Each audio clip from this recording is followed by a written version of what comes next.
Hello and welcome to Crusade Now. I'm Michael Lassiter. I'll be your host today. With me is my good friend Jeff, and we're just talking about the validity of the Bible. Now, this is a subject that's so immense, it's so big, we couldn't hope to go through covering the validity of the Bible. I mean, you think about the things that we have listed about a flood, about, because for a long time scientists thought that was completely ridiculous, that there was a flood over the whole earth. Right. But recently they found there are animals washed up in some of the highest places on the planet. How about that? Well, and they realized at one time there was a great flood. But if you're going to look at the validity of the Bible, a good place to start is the central figure of the Bible, which is Jesus. Absolutely. And if you can see the prophecies that are in the Bible about the coming Messiah and the things that would be fulfilled by him, if you can look at those and see that Jesus fulfilled those, that means that the author of the Bible is God. It's his inspired word. Now, there are lots of prophecies that people could fake, they could have some control over. They could look and see, well, the Messiah has to do this, so I can do that. But there are some things, as we find, that you really wouldn't have any control over yourself. Exactly. And one of those things is found in a prophecy by a man named Daniel. Daniel was actually sent into captivity whenever Jerusalem was destroyed, and the Babylonian Empire came in and they took out wise people, and Daniel was among those. And at that time, Daniel was given interpretations of dreams and prophecies of the future. Yeah. And one such prophecy that he got is called Daniel's 70 weeks prophecy. And that prophecy, the word weeks in that prophecy actually is the word sevens in the scripture. And so when you have 70 sevens, or 70 weeks, 70 sevens, you can see through this prophecy that the sevens is actually used in this book as years. So instead of just 7, it would be 7 years. So 77s would be like 490 years.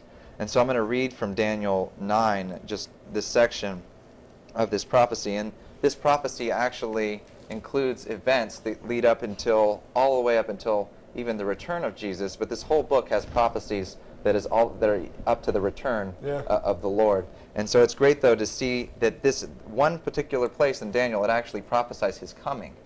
And so if we look here in Daniel chapter 9, verse 24, it says, 70 weeks are determined for your people and for your holy city to finish the transgression, to make an end of sins, to make reconciliation for iniquity, to bring in everlasting righteousness, to seal up vision and prophecy, and to anoint the most holy.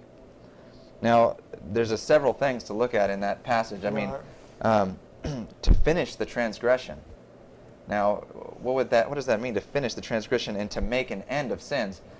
He's putting them away. He's putting them away in his body. That's right. And this was prophesied of a time frame. See, this prophecy was given. It says, I'm going to read the next verse. It says, know therefore and understand that from the going forth of the command to restore and build Jerusalem until Messiah the Prince, there shall be 7 sevens, 7 weeks, and 62 sevens. So if you put those together, you end up with 483 years. Yeah, 483 years. And at the time this is given, the temple is destroyed.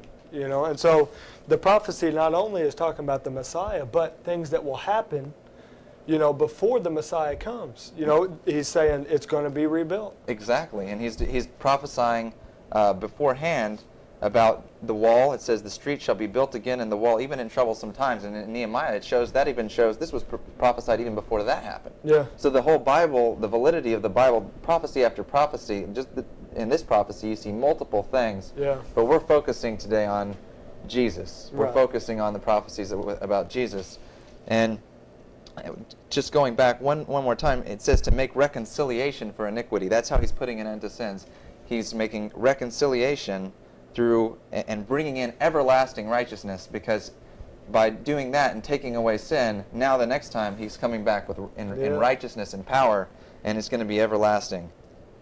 And it says this, it's to seal up vision and prophecy, because when he came, the scripture, the prophecies about everything and the prophets, that had been fulfilled by that time that he came. Yeah. And so now we have these prophecies to look forward to. It's awesome. And then the Most Holy has been anointed in this event of him. It says, and to anoint the Most Holy. He says he's called the Anointed One. Yeah. That's his name. Well, you know, I mean, you look and you see what it says, you know, you can trust the prophecy about the Messiah, because we see in history, you know, it was just as they said. Now, you count up 483 years after they rebuilt. That's exactly when Jesus shows up. Exactly. You know, and you could not, now he couldn't do anything about that. He can't decide when he's going to be born.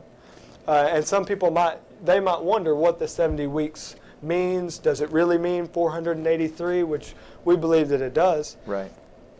You can look and see that the Messiah came 483 years later. So that's obviously what it meant.